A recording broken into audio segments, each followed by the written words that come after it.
En esta noche quisiera revalidar el discipulado. Revalidar es darle valor, darle validez. Cuando algo está vencido, se necesita revalidarlo. Cuando uno tiene un carnet, el carnet de medicina, el carnet de tránsito, cuando algo está vencido, hay que revalidarlo, ¿sí? Renovarlo. Y creo que el discipulado es algo que se ha vencido hace muchos años, pero muchos años. Y necesitamos revalidarlo, porque es muy importante tener el carácter de discípulos. Así que esta noche el tema va a ser revalidando el discipulado. ¿Cuántos son discípulos los que están acá? Ajá. ¿Entendemos qué es ser discípulo? Una de las cosas que deja bien en claro, según Mateo capítulo 28, desde el versículo 18 en adelante, lo que es la gran comisión, deja bien en claro el Señor Jesucristo de que Él quiere tener discípulos.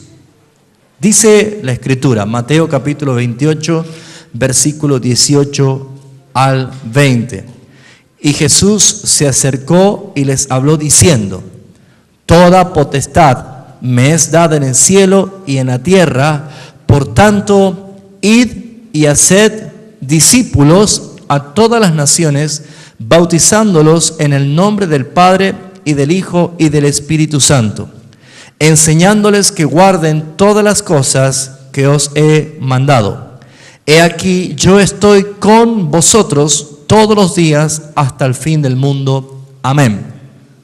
Este versículo identifica con toda claridad de que Jesús quiere tener, ¿qué cosa? Discípulos. Él dijo, vayan y hagan discípulos a las naciones. Vayan y hagan discípulos. Ser discípulos. ¿Qué significa según la definición del diccionario ser discípulo? Ser alumno, ser seguidor, ser imitador de su maestro, ser identificado con una doctrina o con una enseñanza. Eso significa ser un discípulo, ¿sí? Quiero que preste atención las definiciones. Jesús quiere que de las naciones saquen o traigan a sus discípulos. Ahora, vemos claramente que la intención es que Jesús quiere formar su iglesia con gente que tenga características de discípulos, que sean alumnos. El alumno, para ser alumno, debe dejarse enseñar, ¿sí o no? El alumno nunca le va a decir al profesor, eso no es así, yo lo sé de otra manera. El alumno es dócil y aprende. Para ser alumno no puede tener soberbia porque debe ser enseñado. Entonces, una de las palabras traducidas de discípulo es alumno o aprendiz. También es la palabra seguidor, ¿sí? Si un explorador, conocedor de un parque nacional, quiere llevar de excursión a un grupo de personas que no conocen el camino, el sendero, el explorador o el guardaparque va a decir, síganme a mí, yo los voy a llevar hasta el lugar que ustedes quieren ir. Pero un discípulo, un seguidor, no puede decir, no, déjeme, yo voy solo, porque no conoce y el fin va a ser el extravío, se va a perder.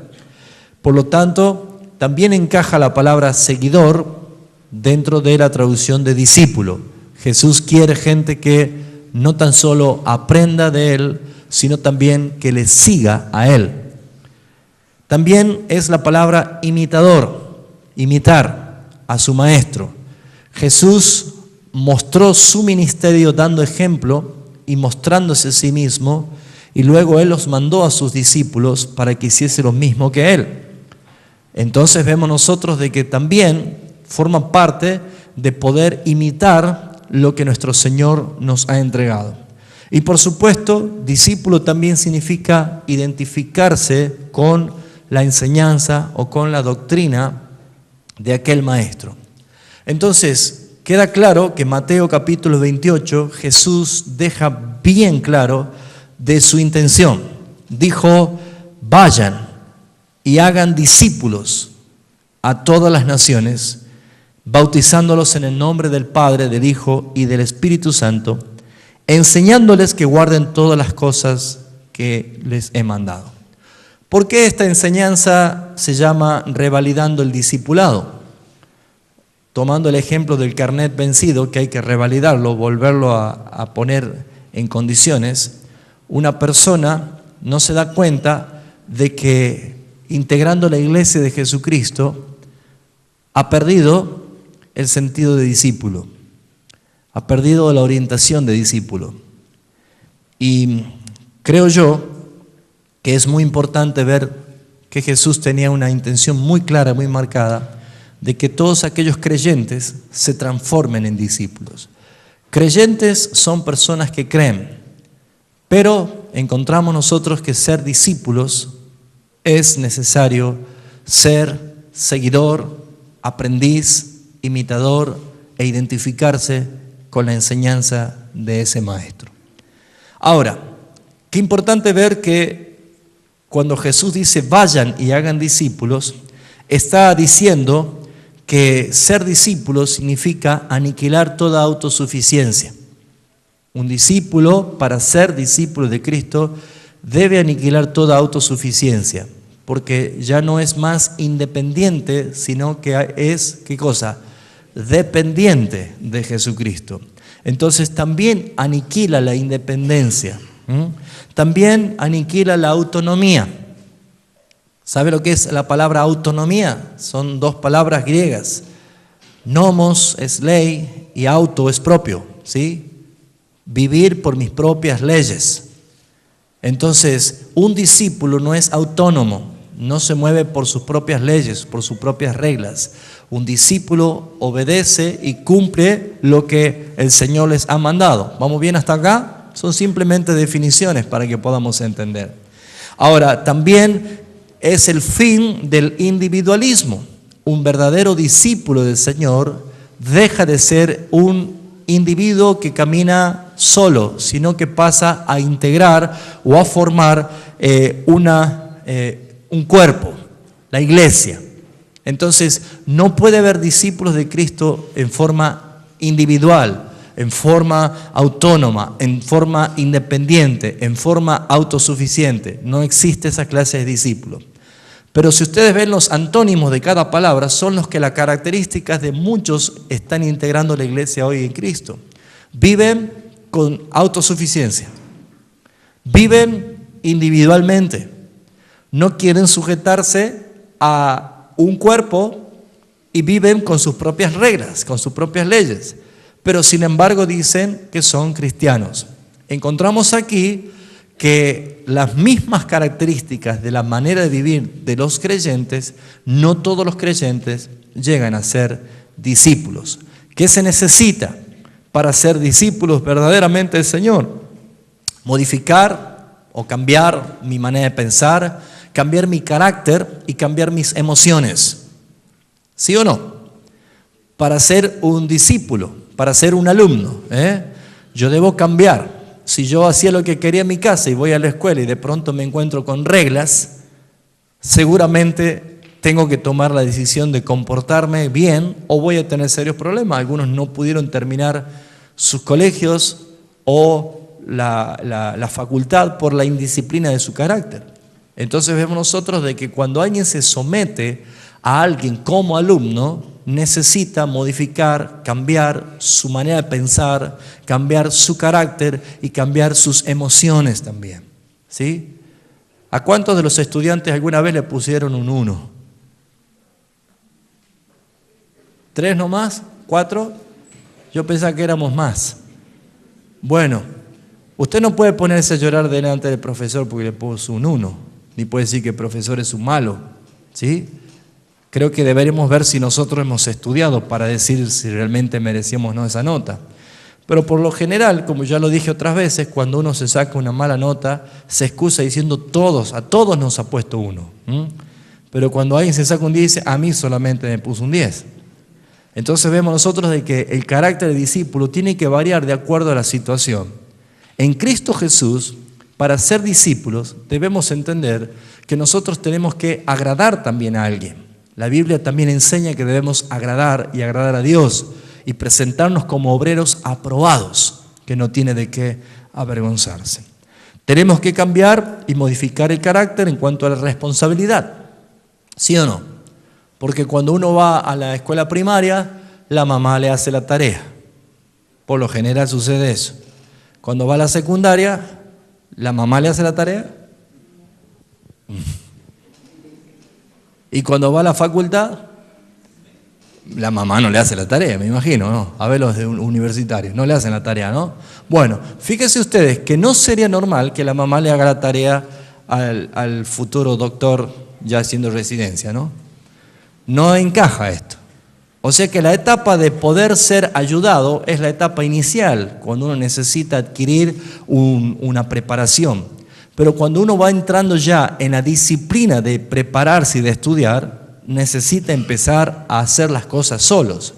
Jesús inicialmente los acompañaba a él a hacer las cosas, pero luego Jesús los enviaba a él.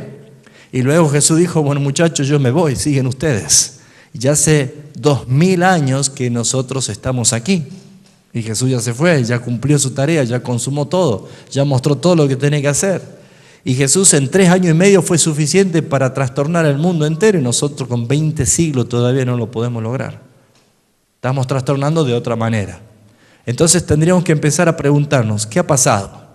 ¿Qué ha pasado con el fervor de los discípulos de la iglesia primitiva? ¿Qué ha pasado con ese denuedo que hablaban los discípulos de la iglesia primitiva?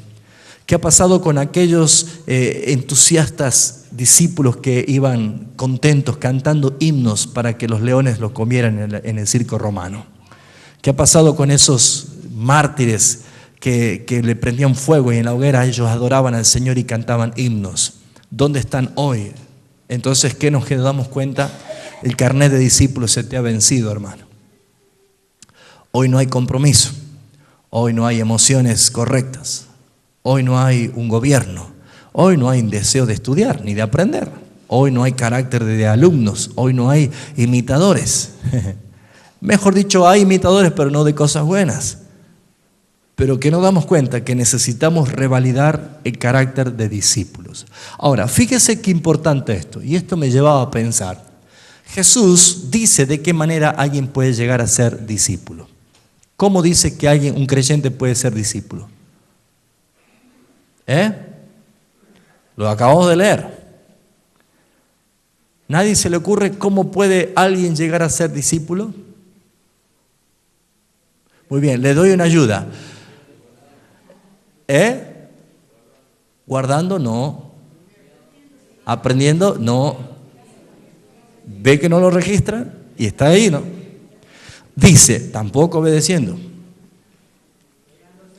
Negándose, tampoco. Todo eso son ingredientes muy importantes. Pero, ¿cómo una persona llega a ser discípulo? Jesús lo dijo, id y haced discípulos a las naciones. ¿Cómo logramos hacer discípulos? Bautizándolos. ¿Saben por qué no lo registran? Porque todos toman el bautismo como un mero acto religioso. Y ese es un problema. Porque el bautismo, a mí me llevaba a pensar algo, yo decía, impresionante. Juan el Bautista bautizaba. Jesús, está narrado el bautismo de Jesús. Y está narrado muchos otros bautismos. ¿Se ha puesto a pensar por qué no hay ningún versículo que diga acerca del bautismo de los 12 apóstoles? ¿Nunca se ha puesto a pensar? ¿Alguno se puso a pensar? Nunca se menciona cómo se bautizó Juan o Pedro. ¿Dónde se bautizó Pedro? ¿Quién lo bautizó? Pero eran apóstoles, eran discípulos, los discípulos que los llamó. El bautismo es muy importante, hermano. Y no es para simplemente decir, bueno, yo me bautizo para pertenecer a una iglesia. Si bien es cierto, vemos que a través de las Escrituras el bautismo es muy importante y que los apóstoles sin duda fueron bautizados. Pero Dios no quiso mostrar en versículos cómo y quién y cuándo se bautizaron. Pero no es de pasar por alto, suponer y darnos cuenta de que los apóstoles todos fueron bautizados Primeramente porque Jesucristo, cuando resucitó y antes de ascender a los cielos, Él dio una institución, una nueva orden, un mandato nuevo, que consistía en ¿qué? En bautizarlos. Juan el Bautista predicaba el bautismo del arrepentimiento. Pero cuando Jesús establece el nuevo pacto, y en este nuevo pacto llevaba implícito el que debían bautizarse, no era algo que pasaban por alto, sino que decía que debían bautizarse.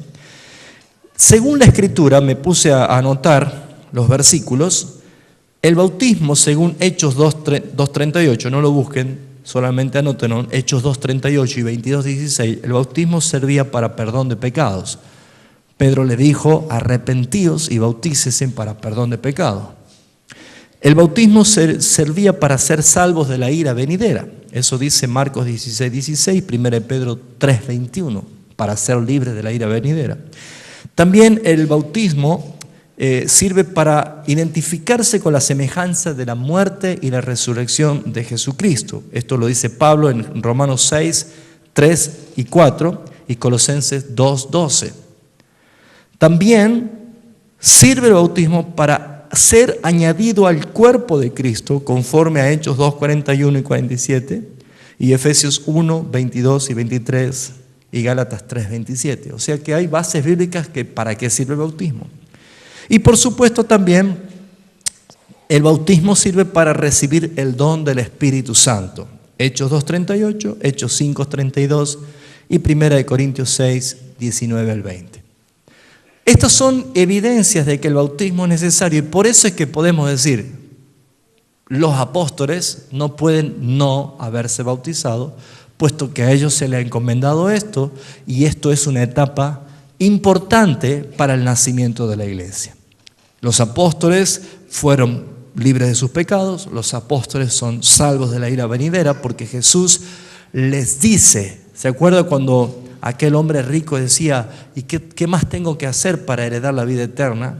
¿Se acuerda que Jesús le dice, anda y vende todo lo que tienes, porque ya había cumplido los mandamientos, y dáselo a los pobres y ven y sígueme, condición de un discípulo, y él entristecido se fue porque tenía mucho. Entonces Pedro, cuando vio este cuadro, dice, Señor, ¿qué recibiremos nosotros que lo dimos todo? Y él le dijo, ustedes se sentarán en 12 tronos a juzgar. O sea que ellos estaban ya manifestando por profecía el Señor de que ellos estaban libres de la ira venidera. Apocalipsis ve que las 12 perlas eran los 12 nombres de los apóstoles. Entonces no podemos decir que los apóstoles no estaban bautizados. Simplemente estoy dando esto para que podamos ver que hay cosas que la Biblia dice, hay cosas que la Biblia da a entender y hay cosas que la Biblia guarda en misterio. Pero lo que sí podemos ver que las evidencias de los demás versículos de los apóstoles están mostrando de que ellos claramente fueron bautizados. Probablemente los bautizó Cristo, estuvo 50 días en la tierra hasta que fue ascendido. Probablemente lo bautizó Él. Por eso es que instituyó la ordenanza, la mesa del Señor y el bautismo. Son dos ordenanzas que la iglesia hace efectiva y viva la vida de cuerpo. La mesa del Señor y el bautismo. Entonces no hay ninguna duda de que los apóstoles fueron bautizados. Entonces, para aclarar esta pregunta, ¿cómo es entonces que un creyente llega a ser discípulo? ¿Por medio de qué? Del bautismo. ¿Usted cómo se bautizó?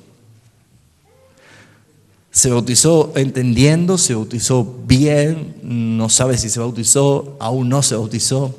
Bueno, yo quisiera en esta noche que podamos ver, no voy a hablar del bautismo, sino del discipulado.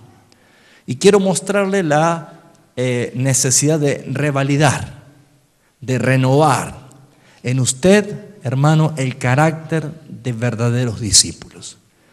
¿Por qué? Porque el cristiano no puede encajar en ninguna otra cosa sino en el propósito de la voluntad de Dios. Si usted como hijo de Dios no está encajando en el propósito de la voluntad de Dios porque está extraviado en las cosas de este mundo, bueno, va a estar como Israel, dando vueltas, y cada vez sintiéndose más frustrado, más seco, más debilitado y nunca va a avanzar porque no está encajando en el propósito. ¿Qué hay que hacer? Detenerse. Jeremías 6 dice detenerse, mirar, meditar, preguntar por el camino original y caminar por él, volver por él.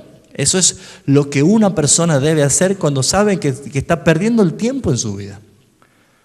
Yo siempre enseñé a ustedes de la dualidad, y Dios es un Dios de dualidad. Las aves no pueden vivir sin el agua, sin el aire, los peces sin el agua no pueden vivir, las plantas y la arrancada de la tierra se secan, todo lo que existe tiene una dualidad. El hombre no puede vivir sin Dios, salvo que esté muerto espiritualmente. Como el hombre murió espiritualmente en Adán, todos están muertos espiritualmente, no buscan a Dios, no sienten a Dios, no esperan a Dios, no aman a Dios porque están muertos. Pero cuando alguien ha sido revivido por el Espíritu de Cristo, que ha sido regenerado, renacido, engendrado por el Padre, teniendo esa nueva vida, ahora nosotros somos llamados a ser discípulos de Cristo. En otras palabras, aprendices, alumnos de Cristo, seguidores de Cristo, imitadores de Cristo y por supuesto identificarnos con la doctrina de Cristo. Entonces, un creyente necesita ser bautizado o el concepto de su bautismo para ser discípulo, entendiendo lo que es. ¿Cuál ha sido el problema de muchos años?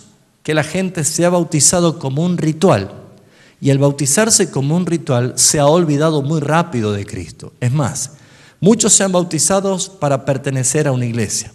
Muchos se han bautizado para tener participación dentro de una iglesia.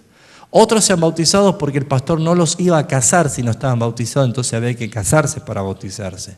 Otros fueron bautizados porque no podían tocar la guitarra si no eran bautizados. Entonces, como que amaba tanto la guitarra, se tuvo que bautizar para agarrar la guitarra. Entonces, el gran ausente de ese modelo a seguir es Cristo. ¿Por qué? Porque muy pocos se han bautizado entendiendo que yo me muestro, me identifico, me relaciono con Jesucristo en su vida, en su muerte y en su resurrección. Entonces, para poder entender esto, la palabra bautismo es la palabra baptizo, que significa sumergirse, introducirse, integrarse, identificarse. Cuando Pablo dice que nosotros hemos sido muertos en la muerte de Jesús por el bautismo, quiere decir que ese bautismo quiere decir que nosotros fuimos puestos en Cristo. Cuando Cristo murió, hemos muerto nosotros, porque eso es lo que significó la muerte de Cristo, sumergidos en su muerte, identificados en su muerte y en su resurrección. Entonces, si vemos esta realidad, podríamos preguntarnos, entonces, ¿por qué se bautizó Jesús? Jesús se bautizó. Lo que vemos nosotros es que Jesús no fue un alumno de Juan el Bautista. Juan reconoció, él dijo, yo no soy digno ni siquiera de atar una correa de tu calzado. Ahora, Jesús dijo, deja para que se cumpla toda justicia. Ahora, Jesús identifica claramente el porqué de su bautismo. Jesús debía bautizarse porque el mensaje que estaba dando Juan el Bautista, que es muy importante verlo, vamos a ver por ejemplo Mateo capítulo 3,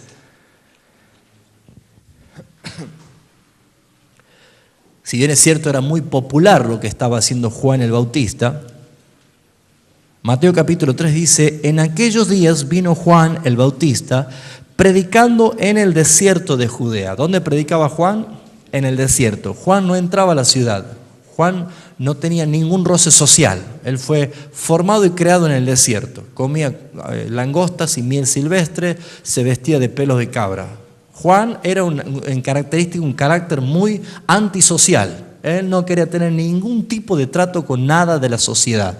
¿Sí? Mire qué contraste. Sin embargo, Jesucristo iba a toda ciudad, a toda aldea, a toda región. Él quería estar metido en medio de la gente. ¿Por qué? Porque Él vino para eso. Por eso es que Juan en un momento llegó a pensar si era Él el que tenía que venir o no, porque de acuerdo a lo que Juan venía predicando, de que venía el fin, que tenían que arrepentirse, que esto se terminaba todo, venía juicio. Juan el que pregonaba juicio.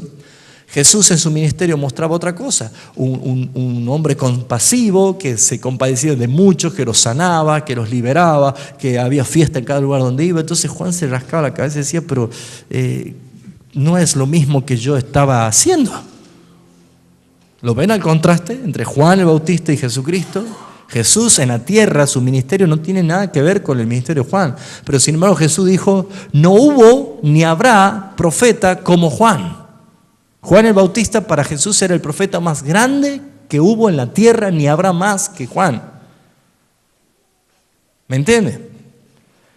Entonces, ¿por qué Jesús se bautizó? ¿Por qué Jesús entra al Jordán? Juan lo ve y dice, aquí el Cordero de Dios, Él quita el pecado del mundo. Yo a la verdad los bautizo con agua, pero el que viene los bautizará en Espíritu Santo y fuego. Ya hablaba de un bautismo de Jesús y hablaba del bautismo que Él estaba dando. Entonces Juan lo ve que Jesús entra al agua. Y Juan dice, pero ¿qué haces? Yo tengo que ser bautizado por ti y tú vienes a mí. Y Jesús dijo, deja, porque es necesario que se cumpla toda justicia. Jesús se encolumnó, se bautizó, se identificó, se presentó, se proyectó a un mensaje que Juan estaba dando. Y el mensaje que Juan estaba dando era este.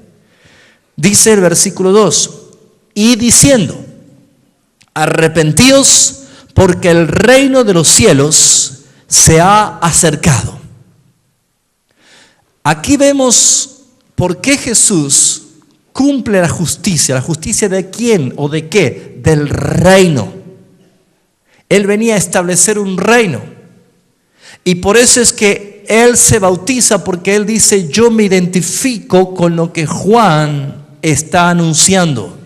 Porque Jesús cuando comienza el ministerio, ¿qué comienza a anunciar? Arrepentíos porque el reino de los cielos ha llegado. El mismo mensaje. En otras palabras, Jesús estaba tomando de la misma profecía dada por Dios a Juan. En él era el cumplimiento y a partir de él comenzaba una nueva etapa.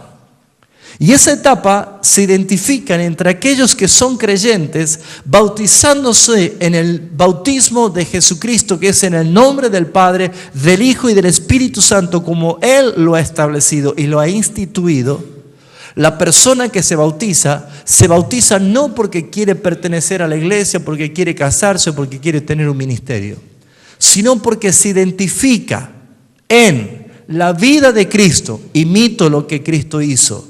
¿En qué más? Se identifica en la doctrina de Cristo. ¿En qué más? Se identifica en la muerte de Cristo y se identifica en la resurrección de Jesucristo. Entonces, ¿por qué tenemos tantos problemas para encontrar discípulos en el siglo XXI? Puede haber miembros de muchas iglesias. Líderes abundan por todos lados. Podemos ver que la gente toma mucho protagonismo en la institución. Pero qué distante está de la condición de los discípulos, que Jesús dijo, vayan y hagan discípulos. De entre las naciones, traigan a mis discípulos. De entre las naciones. Cuando los traen, los bautizan, es porque se identifican. Entonces, enséñenles a guardar mis palabras. ¿Me está entendiendo? Muy bien. El bautismo se transforma en identidad para el creyente. Me identifico con Cristo. Ahora, si podemos ver nosotros en Hechos de los Apóstoles 11:26.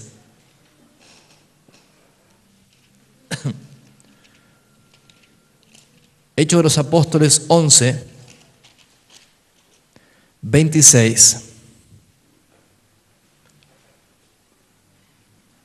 Fíjense ustedes qué distante o distinto lo que vemos en el versículo 26 de lo que se ve hoy en día. Preste atención a este versículo. Y se congregaron allí todo un año. Acá aparece la palabra congregar, ¿sí? Se congregaron allí todo un año. Y dice, con la iglesia. Y enseñaron a mucha gente. ¿Qué hacían?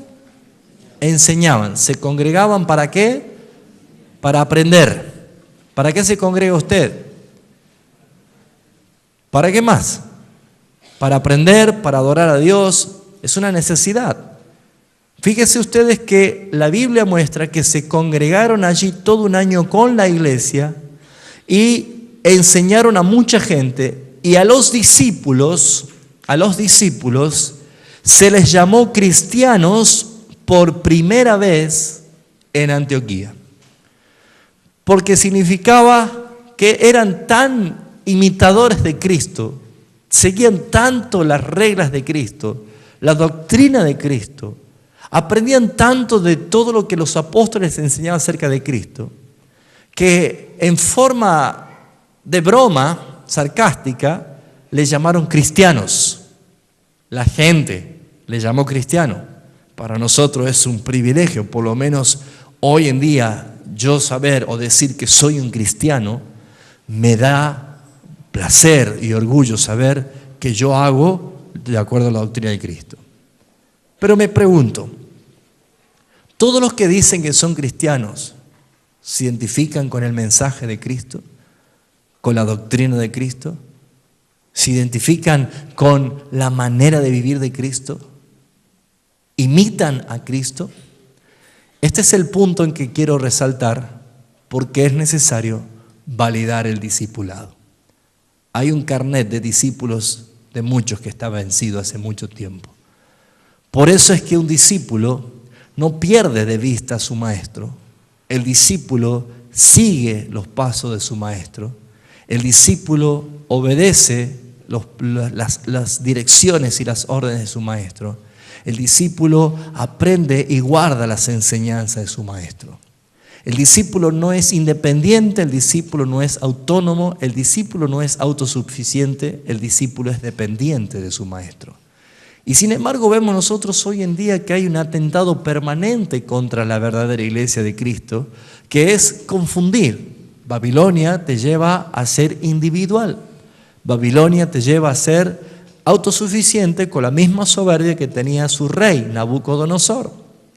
Y fíjense ustedes que necesario es entender que el verdadero discípulo, aquel que se ha bautizado entendiendo con quién se identificaba y qué es lo que había creído, empieza a tener el carácter verdadero de un discípulo.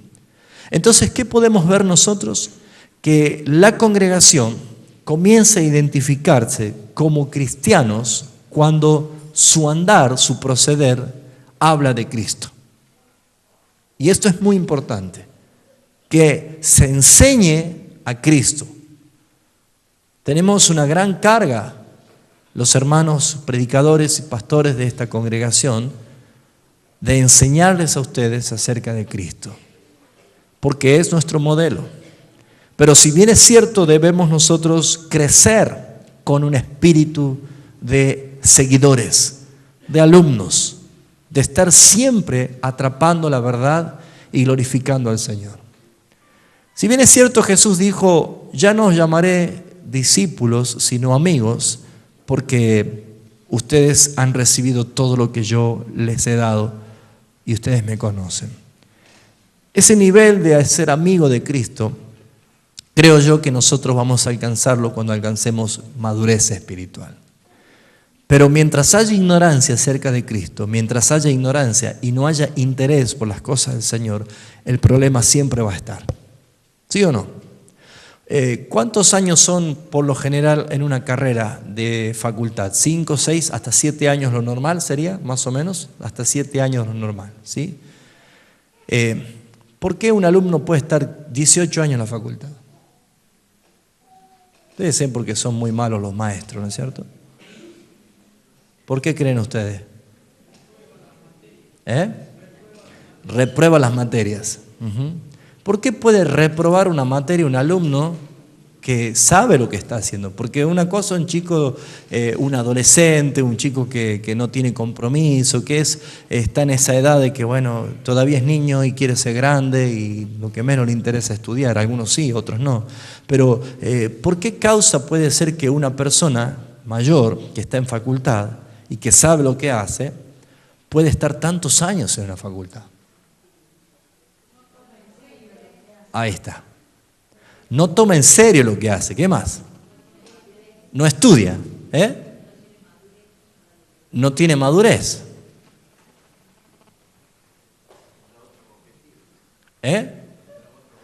Tendrá otro objetivo. Hay otra cosa que le está quitando el tiempo, le está quitando la atención, le está quitando la vida. La hacen el tiempo que quieren. ¿Cómo? No tiene interés, no le importa. A veces es difícil la edad de la facultad cuando uno empieza porque se está largando a volar solo. Y bueno, la facultad justo es mixta. Y me encuentro con una chica. La chica se encuentra con el chico. ¿Sí? Y puede pasar como dice Adrián, ¿no? Otra cosa me interesa más, de pronto, ¿no? Fíjense ustedes que en la carrera de un discípulo, de un alumno, de un aprendiz, puede pasar de que muchas personas se distraigan y pierdan el tiempo, salgan del objetivo y pierdan el tiempo, pierden las fuerzas. Otros quizás por necesidad de solventarse comienzan a trabajar o buscan un trabajo de algo que les pueda dar rédito para poder sostenerse en la facultad, pero el trabajo le quita el tiempo, las actividades le quitan el tiempo y la facultad se hace pesada, entonces ya no mete tanta materia en un año, sino que mete una cada cuanto y cuando puede. Son cosas que pasan, ¿sí o no? Pero esas son cosas que pertenecen a este mundo, a este sistema, al esfuerzo diario, al yugo que tenemos que llevar todos los días. Si pudiésemos hacer todas las cosas que queremos al mismo tiempo, seríamos Dios, pero no lo podemos hacer. Entonces, ¿qué vemos nosotros con respecto a el carácter del discípulo de un hijo de Dios? Bueno, el carácter del discípulo no tiene otra cosa más en la vida espiritual que agradar y obedecer al Padre que le dio vida. Pero sin embargo, ¿qué ha pasado en estos últimos siglos? ¿Qué ha pasado en estos últimos años? La iglesia se entretuvo. Hay muchos cristianos que han perdido el sentido de la obediencia, de la responsabilidad, de la lealtad, de la fidelidad, de la pasión, de la entrega. Si usted lee Hechos de los Apóstoles, hermano, y ve la característica de los discípulos de la iglesia, de los que estaban allí cada día más, usted verá y se preguntará rascándose la cabeza diciendo, ¿qué ha pasado con la iglesia en este tiempo? ¿Por qué es tan distante? ¿Por qué es tan distinta? Yo tiemblo cada vez que hay, por ejemplo, víspera de fiesta como la de mañana. Una fiesta tan comercial como la de mañana. Cada vez que hay una fiesta así, usted sabe que la congregación merma en su asistencia el día antes porque ya están adobando el chancho, ya están preparando, barriendo el fondo, poniendo el foco para el otro día. ¿Sí o no? Ya no tienen plata para venir todo a la iglesia, pues ya han gastado todo para el Día del Padre o la Madre, todo. Bueno, yo cumplí en educarlos a ustedes en algún momento de que, bueno, si el problema son las fechas en rojo en calendario, agarren un felpón rojo y pónganle rojo a todo. Caso que esté tranquilo, sepa que todos los días son especiales, ¿sí? Pero fíjense ustedes, la iglesia está tan metida en el compromiso de este mundo que está dejando atrás el verdadero discípulo, el discipulado que Cristo llamó. Y todo parte ¿de dónde? Del no entender lo que significó el verdadero bautismo, el compromiso. Y esto es lo que necesitamos nosotros reconocer. Por ejemplo, tiene costo el ser discípulo. ¿Cuántos quieren ser verdaderos discípulos del Señor? ¿Sabe que tiene costo?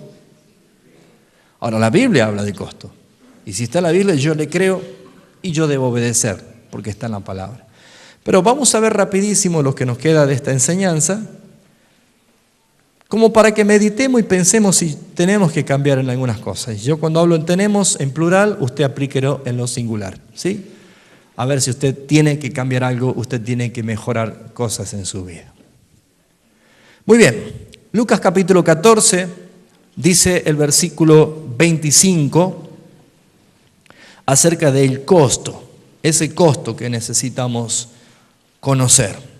Diga conmigo, un discípulo debe aprender la autonegación. ¿A quién le duele la autonegación? A mi yo, ¿no es cierto? A mi ego. ¿Sí o no? ¿Duele o no duele cuando uno tiene que negarse a sí mismo? Bueno, por algo el Señor dijo, ¿querés ser mi discípulo? ¿Cuántos quieren ser discípulos de Cristo? Ya son menos, ¿ves? ¿Vio? ¿Cuántos quieren ser discípulos de Cristo? Ajá. Bueno, hay un costo. Hay un costo. Muy bien. Probablemente no existía el Día del Padre cuando Jesús dijo esto, ¿no es cierto? Pero, ¿qué pasaría si justo al otro día era el Día del Padre y a Jesús se le ocurre decir esto? Lucas 14, 25, estoy diciendo todos los evangelios, decía, grandes multitudes iban con él. Las multitudes no es lo que le interesa a Dios, ¿sí? Las multitudes son multitudes. Aprietan, hacen ruido, hacen olor y piden nada más. Pero no hace otra cosa. Los verdaderos discípulos tienen otro tipo de compromiso. Usted se ríe porque digo esto, pero alguna vez tuvo una multitud. En una cancha, muchachos fueron a sacar una entrada de una cancha alguna vez. Un perfume hermoso, ¿no? No, aprietan, hacen ruido, se golpean. Bueno, la multitud tiene esa característica. Bueno, la iglesia no es multitud. Si es multitudinaria lo sabremos cuando estemos en la gloria de Cristo, porque Él va a revelar a quienes Él escogió, el Padre, desde la eternidad y ya está. Pero mientras estemos acá no nos afanemos por ser multitudes. Si a mí el Señor cuando me llamó a pastorear me hubiera dicho, ¿te gustaría tener una iglesia de multitudes? Si me hubiera dado la opción, yo hubiera dicho, Señor, dame una iglesia de 10 personas nada más. Porque qué lindo es enseñarle a los pocos, ¿no? Que sean fructíferos. Pero Dios es el que pone y Dios es el que quita porque Él es soberano en todas las cosas. Entonces, lo mismo con los hijos, ¿no es cierto? ¿Usted pidió todos los hijos que tiene? Y algunos, dice, se animaron a pedir, yo quiero 3. Algunos dicen, Señor, tenés para más todavía, ¿no? Y te mando unos cuantos más. Bueno, pero a veces uno dice, yo cuando me case quiero tener un solo hijo y ser feliz de mi vida, ¿no? Bueno, cuando ya anda por el 9º, decís, Señor, ¿qué pasó por acá, no? Pero a veces no medimos nosotros esto, y eso no depende de nosotros, sino lo que Dios dice. Leamos el versículo 25, Lucas 14, 25, dice así, grandes multitudes iban con él, y volviéndose, se dio vuelta a Jesús, le dijo, si alguno viene a mí, y no aborrece a su padre, y madre, y mujer, e hijos, y hermanos y hermanas, y aún también su propia vida, ¿qué dice allí? No puede ser mi discípulo. Acá encontramos nosotros que hay algo duro, es fuerte que te diga así. Bueno, nosotros siempre tratamos de cambiarle la palabra. Bueno, aborrecer no quiere decir odiar, odiar no quiere decir... No. Acá dice aborrecer, quiere decir que no pongas en primer lugar a nadie más que a Jesucristo. ¿Querés ser discípulo? ¿Sí o no? Bueno, no lo dice Raúl Oliva, te lo dice la palabra de Dios dicha por la boca de Jesucristo. No podés ser mi discípulo si no pones en primer lugar mi vida. Eso lo dice claramente la palabra del Señor. Mira lo que dice el versículo 33. Así pues, cualquiera de vosotros que no renuncia a todo lo que posee, este se puso más duro, ¿no? Aquel que quiere ser mi discípulo, Jesús dice, así también, cualquiera de vosotros que no renuncia a todo lo que posee, no puede ser mi discípulo. Poseer. Bueno, comprendo por qué no hay discípulos en este tiempo. Es más fácil ser miembro de una iglesia. Y si es una iglesia donde no se practica la Biblia, mejor. Por eso es que somos menos, ¿no es cierto? Gracias, Señor, que Él tiene control de todas las cosas. Pero hay que enseñar la verdad. Hay que enseñar la verdad. A algunos les duele. La verdad duele. Pero, no sé, yo creo que vamos a tener corona por haber obedecido la verdad del Señor. Hay que enseñarla. Hay que decir la verdad. ¿Se da cuenta? ¿Usted seguirá? ¿Va a llegar fin de año? Mire que se pone más lindo ahora, ¿no? Bueno, hermanos, amar la palabra también es un costo. Amar la palabra también es un costo. Muy bien, Hechos 2:38. La autonegación es una manera importante, muy importante, necesaria para un verdadero discípulo.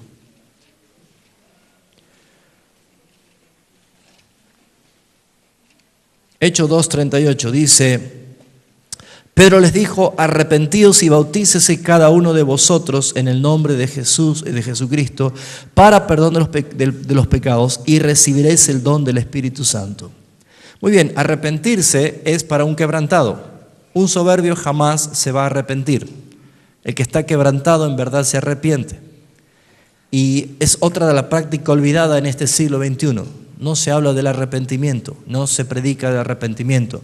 No se enseña ni se ayuda al oyente, el creyente, a vivir una vida de arrepentimiento. Entonces, la herida maltratada se termina siendo callo. Y el callo ya no duele, solamente estorba, pero no duele. Cuando alguien ha cometido pecado y no se trata la intensidad del pecado como ofensa de Dios, pronto ese pecado se transforma en un hábito y ese hábito se hace un callo. Pecan sin tener ningún dolor ni sentido de culpa de la ofensa que están haciendo a Dios. Hoy en día hay muchas personas que no tienen este problema. No sienten carga, no sienten negación, no quieren estar al margen de las cosas, sino que dicen: Señor, yo te alabo, te bendigo, pero mi pecado déjamelo conmigo, porque me gusta. Eso es un problema. Arrepentirse es una manifestación del costo también de un discípulo. Veamos también, por ejemplo, Lucas capítulo 9.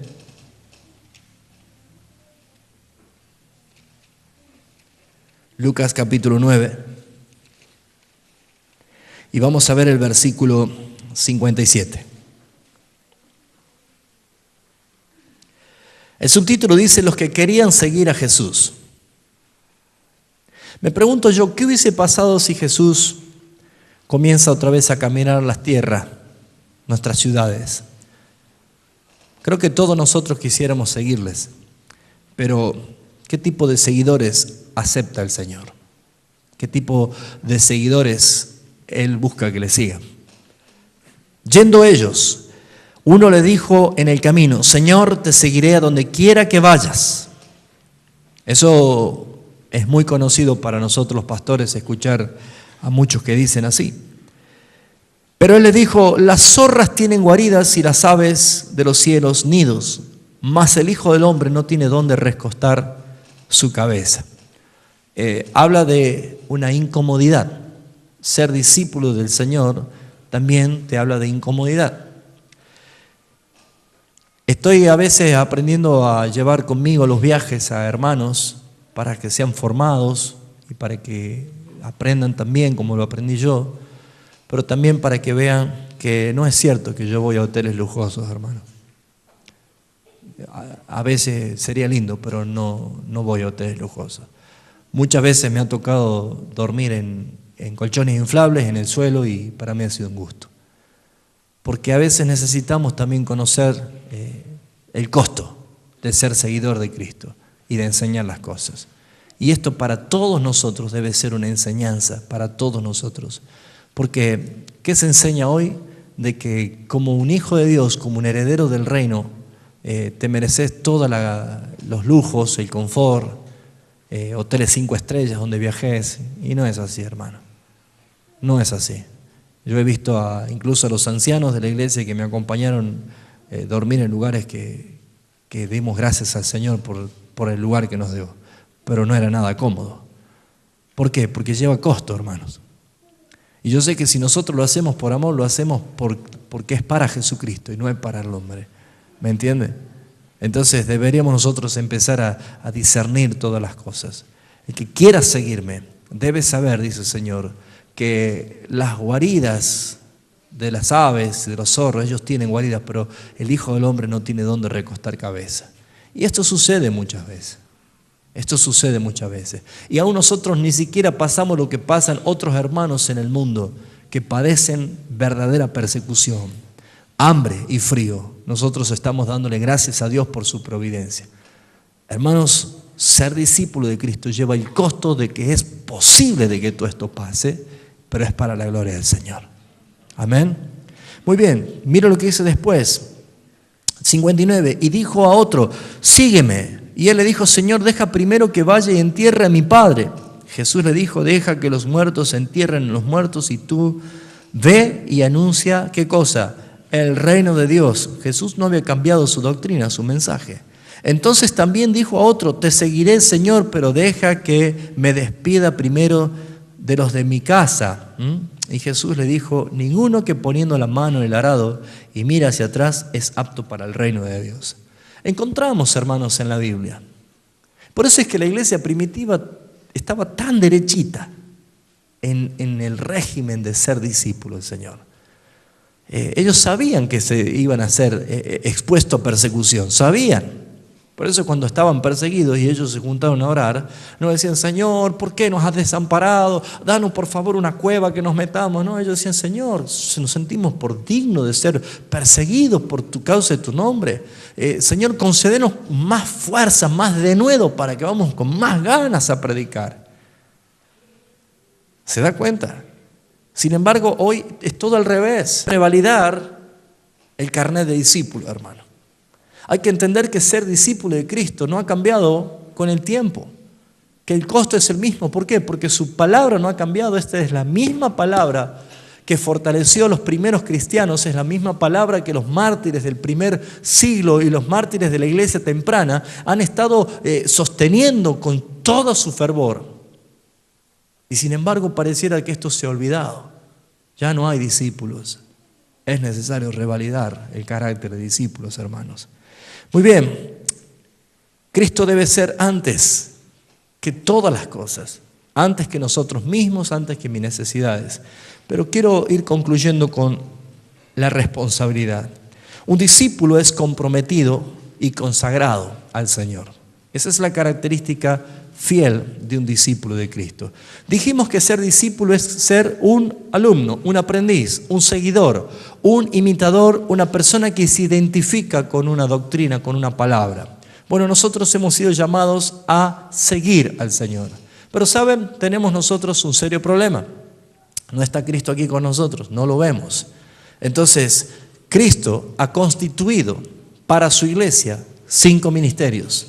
Él ha constituido apóstoles, profetas, evangelistas, pastores y maestros, a fin de edificar a la iglesia. Ahora, una persona que no es discípulo de Cristo tampoco puede ser discípulo en una congregación, ni puede sujetarse a ninguno de estos 4 o 5 ministerios. Ninguno. ¿Por qué? Porque ¿cómo alguien va a someterse a una persona? Muchos pueden decir, yo al único que obedezco es a Cristo, yo al único que sigo es a Cristo. Por esa razón muchas personas han tomado erradamente la decisión de no congregarse, erradamente la decisión de no obedecer lo que los pastores o los ministros del Señor están direccionando. ¿Por qué digo erradamente? Porque la Escritura dice todo lo contrario. La Escritura dice que debemos congregarnos. La Escritura dice que debemos estar sujetos bajo las autoridades que el Señor ha puesto. Y vemos, por ejemplo, en Primera de Corintios, capítulo 11, el versículo 1, que esto sucedió con Pablo y sucedió con todos aquellos que el Señor ha puesto como ministros en la iglesia. Primera de Corintios 11:1 dice, Pablo dice, sed imitadores de mí, así como yo de Cristo. Es verdad, hoy en día es peligroso seguir a cualquier ministro, a cualquier pastor, a cualquier líder. Hoy en día es peligroso. Uno cuando está empapado con las cosas que están pasando se da cuenta de que qué terrible que es para una oveja creer en su pastor. Pero no todos los pastores son fraudulentos, no todos los pastores son corruptos. Deberíamos entender nosotros de que hay, así como Pablo lo establece en este escrito, y así como vemos nosotros a través de toda la Escritura, que es bueno estar sujetos, la Escritura dice, sed imitadores de mí como yo de Cristo. Ahora la pregunta es, ¿Pablo conoció a Cristo estando en la tierra? No, él lo conoció a Cristo por revelación. ¿Y cómo pudo haber imitado a Cristo si él no lo vio, como quizás Pedro, Juan, Jacobo, Andrés o Felipe? ¿Cómo puede ser que Pablo diga yo soy imitador de Cristo? Hermanos, el Espíritu Santo en la vida de una persona nos guía a toda verdad. y hacer y obedecer las cosas que el Señor nos dice que hagamos. Entonces, este compromiso es muy importante. Compromiso que en este último tiempo se está dilucidando. Cada vez hay menos gente comprometida. Ya estoy hablando dos cosas de esa torta que alguna vez enseñé de lo que es multitud, comprometidos, consagrados y núcleo. Algún día la vamos a enseñar de nuevo. Pero lo importante de todo esto es que para ser un discípulo tiene que estar comprometido con Cristo. ¿Se entiende? Comprometido con Cristo. Hace algún tiempo di un ejemplo de lo que es estar involucrado y de lo que es estar comprometido. Y es bueno recordarlo, porque viene el caso. Si usted pone en un plato un huevo frito y un pedazo de jamón, usted encuentra dos personajes allí, uno comprometido y otro involucrado. Bueno, la gallina es la que se involucra porque puso el huevo y se fue. Pero el chancho para hacer jamón se tuvo que morir. Es el que estaba comprometido, ¿no es cierto? Bueno, resulta ser de que Cristo no necesita gente involucrada en su iglesia. Porque los involucrados son como las semillas que caen entre espinos, que crecen, ¡ay, bonita! Pero crecen los espinos, y los espinos la ahogan, y se seca y se muere. Muy bien, Jesús cuando explica dice que los espinos son las aflicciones y las persecuciones de este mundo. Bueno, ¿cuántos cristianos son excelentes cristianos hasta el momento de la prueba? Cuando viene la prueba, cuando viene el momento difícil, cuando hay que perseverar y no perseveran, entonces cuando se secan y dicen, no, esto no era para mí, y se van. Bueno, hermanos, ¿usted sabe que nos vamos cada vez aproximando más a más y más y más y más pruebas? ¿Cuántos saben esto? Si no le engañaron. ¿Sabía usted que cada vez vienen más y más y más y más pruebas? Esto lo dice el apóstol Pedro, él dijo, amados, no se sorprendan del fuego de la prueba que les ha sobrevenido, como si alguna cosa extraña os aconteciese. Antes bien, gozaos, dice, porque son participantes de los mismos padecimientos de vuestros hermanos en todo el mundo. Pero después que hayan padecido por un breve momento, un poco de tiempo, es corto el tiempo, el mismo Dios os afirme, establezca, fortalezca, a Él sea la gloria por los siglos. Es el mismo Dios el que te va a afianzar. Y Jesús dijo, si ustedes son mis discípulos bautizados y les enseñan a guardar estas cosas, yo estaré con ustedes todos los días hasta el fin. Entonces, hermanos, la palabra es, alentémonos unos a otros, pero también vivamos la realidad de la palabra de Dios. Muy bien, voy concluyendo. Vamos a Juan capítulo 8. Juan capítulo 8, versículo 31. Característica de un hijo, de un discípulo verdadero. Aquel que ha revalidado su discipulado. Juan capítulo 8, versículo 31. Fíjese lo que dice la Escritura. Dijo entonces Jesús a los judíos que habían creído en Él. Dijo entonces Jesús a los judíos que habían creído en Él. Que eran creyentes. ¿Qué les faltaba hacer? Discípulos. Muy bien. Dice, si vosotros permaneciereis en mi palabra, si vosotros permaneciereis en mi palabra, seréis más o menos mis discípulos. ¿Así dice? Entonces cambiemos un poquito. Dice, si ustedes permanecen más o menos en mis palabras, seréis verdaderamente mis discípulos. Tampoco. Tenemos entonces un problema. Porque nosotros somos de más o menos estar en la palabra y decimos que somos discípulos. ¿Cómo hacemos? Estamos en un problema. Acá Jesús dice, a los que habían creído en Él. ¿Cuántos han creído en Él? Bueno, nosotros ya nos hemos bautizado. Ellos todavía no se habían bautizado. Ahora, fíjense ustedes, dice, el que permanece, si vosotros permaneciereis en mi palabra, ¿qué es permanecer?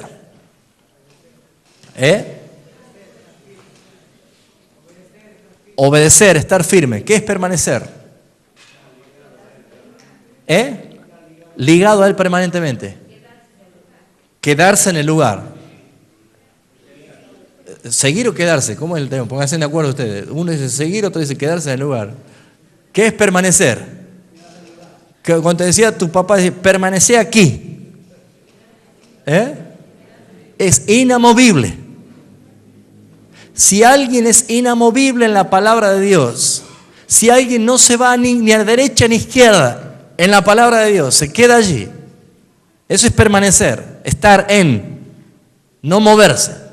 Si alguien permanece en mis palabras, dice, seréis verdaderamente mis discípulos, porque conoceréis la verdad. Si yo permanezco en la palabra, conoceré la verdad. Y la verdad nos hará libres.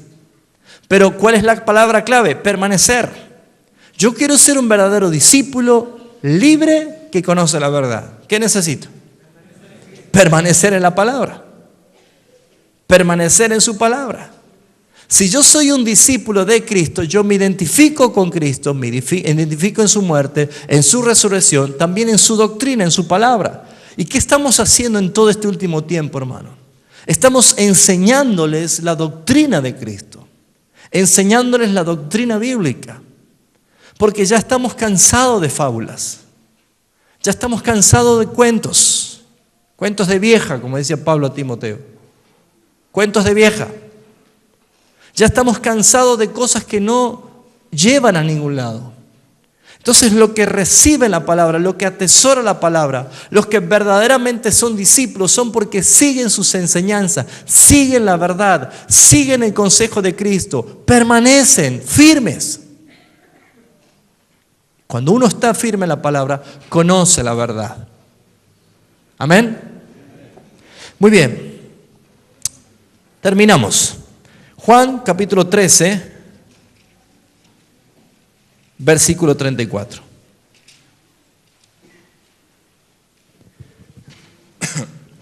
Este también es un compromiso. Esto es estar comprometido con el discipulado de Cristo. Juan capítulo 13, 34. Un mandamiento nuevo os doy, que os améis unos a otros, como yo os he amado, que también os améis unos a otros. En esto conocerán todos que sois mis discípulos, si tuviereis amor los unos con los otros. Claramente Jesús identifica quiénes son verdaderos discípulos y cómo la gente va a conocer que somos verdaderos discípulos. Amados, es necesario que meditemos en forma personal y que en forma sincera delante del Señor tome decisiones concretas en su vida. Meditar sobre cómo seguís a Cristo. Amás su palabra, amás el seguir a Cristo, el imitar. Hebreos dice que los pastores debemos dar cuenta ante el Señor, pero dice, imiten su fe. Estamos muy lejos de decir que nosotros somos representantes de Cristo, como algunos desvarían por ahí, pero nosotros somos responsables de enseñar y de ser juzgados, evaluados, pero imitar la fe, imitar la participación, como un hijo puede imitar a su papá, porque esto es el modelo que Dios ha establecido. A mí me gusta mucho saber que mis hijos me admiran y que me aman y que son capaces de imitarme, pero dolería mucho el corazón de un padre o de una madre saber que los hijos lo tienen en muy poca estima. Cuanto más nuestro Señor Jesucristo. Ejemplos es dado, dice la palabra. Debemos imitar. Un discípulo no es individualista, no es autónomo, no es autosuficiente. Necesita de sus hermanos, necesita de la iglesia, necesita del cuerpo, necesita de Cristo Jesús. Les invito en este momento que cierren sus ojos y vamos a orar.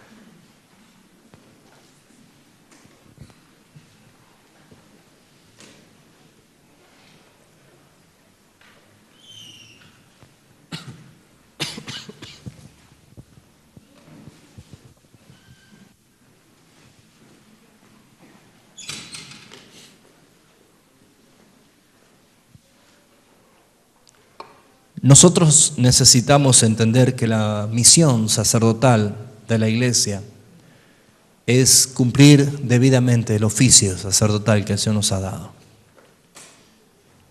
Por eso es que le pido que usted cierre sus ojos y medite en usted. Medite en Dios, bajo el principio que Dios todo lo sabe, todo lo ve, que conoce lo más profundo de tu corazón.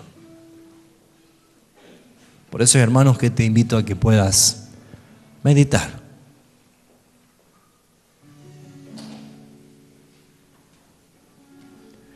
Para los que no están bautizados necesitan entender la importancia del bautismo. Es identificarme con Cristo, con su enseñanza, con su palabra, con la iglesia, con su cuerpo. Entonces podré ser enseñado, podré recibir, vivir lo que su palabra dice. Pero quiero traerte reflexión solamente en esto antes de terminar. Si eres verdaderamente un hijo de Dios, una hija de Dios, y no estás viviendo con la realidad de un verdadero seguidor de Cristo, admirador de su Maestro que es Cristo, si estás distraído, si estás desahuciado en tus esperanzas, si te sientes debilitado, si sientes que la monotonía se apoderó de tu emoción y ya no sientes nada, bueno, es simple. Arrepiéntete y empieza de nuevo. Empieza de nuevo. Porque, ¿qué puede apagar el amor por Cristo Jesús? No lo veas a Cristo, al que vive entre los muertos. No lo busques. No lo busques. Necesitas ver a Cristo, como hemos enseñado, como a un espejo, su gloria. Que tú te veas en Él y tú lo veas a Él en ti. Es como rejuvenecer del águila. Es grandioso lo que el Señor ha hecho con su creación. El águila, después de 40 años de vida, tiene la única opción de poder rejuvenecerse para vivir 30 años más. Un águila vieja con 40 años de vida, que ya sus plumas están caídas, que su pico está doblado, que sus garras ya no tienen fuerza y no tienen el filo suficiente para atrapar su presa. La enseñanza natural es que el águila tiene que tomar la última decisión más grande de su vida, ya sin fuerzas, que no puede volar, por ende no puede alimentarse. Entonces, ¿qué hace? Tiene que hacer su último y gran esfuerzo, elevarse a la más alta cumbre de una montaña y estar 150 días allí en un proceso de transformación. Se pone cerca de unas grietas donde haya un nido cerca para poder alimentarse durante ese tiempo, pero el águila comienza rasguñando rocas para hacerse volar las garras, comienza a arrancarse una por una las plumas, su aspecto comienza a ser feo, un águila bonita comienza a ser feo porque empieza a quedar pelada, y luego viene el proceso más doloroso, que es empezar a golpear duramente su pico ya curvo, gastado, empieza a dar cabezazos a una roca y a golpear su pico con una roca hasta arrancárselo totalmente. El aspecto no es nada lindo, es feo y es doloroso, un proceso doloroso. Pero porque quiere vivir 30 años más y rejuvenecerse, en ese estado espera paciente mientras solamente se alimenta escondida en un hueco de una peña a que reverdezca su vida. renaciendo en nuevas plumas, creciéndole nuevas garras, nuevas uñas, y le crece un nuevo pico. Y luego de un proceso de 150 días, su transformación está lista. Y el águila vuelve a volar. En esplendor, en altura, vuelve a cazar. ¿Usted cree que es casualidad por qué el salmista decía: bendice alma mía a Jehová y bendiga mi ser su santo nombre, y no te olvides ninguno de sus beneficios? Él es el que te perdona de todos tus pecados e iniquidades, el que sacia de bien tu boca, de modo que rejuvenezcas como el águila. ¿Te das cuenta? En la peña, en el hueco de la roca, te esconde el Señor durante el tiempo que necesitas ser restaurado. Revalida tu discipulado. No te dejes llevar por las emociones de un corazón engañoso y perverso, porque te hará pensar que ya no tiene sentido seguir o abandonar todo. Autonegarte, niégate a ti mismo, no te hagas caso a ti, obedece al Señor y verás recompensas. Nacerá un cántico nuevo en tu boca, habrá una nueva canción, verás las cosas diferentes. Yo creo que todos pasamos crisis, pero las crisis son oportunidades para ver la mano de Dios a favor de nuestras vidas. Él es el que te sacia de bien tu boca. Él, mientras estás en ese proceso que te ves feo, desnudo, sin poder, sin fuerzas, Él lo único que hace es saciarte de bien tu boca. Te alimenta, te alimenta, te alimenta, hasta que rejuveneces como el águila. Por eso dice la Escritura: los que esperan en Jehová tendrán nuevas fuerzas, volarán con poder como las águilas, andarán y no desmayarán, correrán y no se fatigarán. Oh Jehová, enséñanos a hacer tu voluntad. Si sentís que tu vida necesita una transformación, si sentís que debes revalidar tu discipulado, identificarte con Cristo, seguirle a Él, amarle a Él, adorarle a Él, gozarte con Él, bueno, Dios te trajo para esto. Qué bueno es que Dios trae a los que quiere traer y no trae a los que no quiere que estén. Y Dios te trajo hoy. ¿Qué vas a hacer? A la vida y a la muerte pongo delante tuyo, dice. El bien y el mal, la bendición y la maldición. Escoge pues la vida, dice el Señor. Es una decisión, ahora sí puedes decidir. Padre, yo quiero pedirte en este momento por mis hermanos.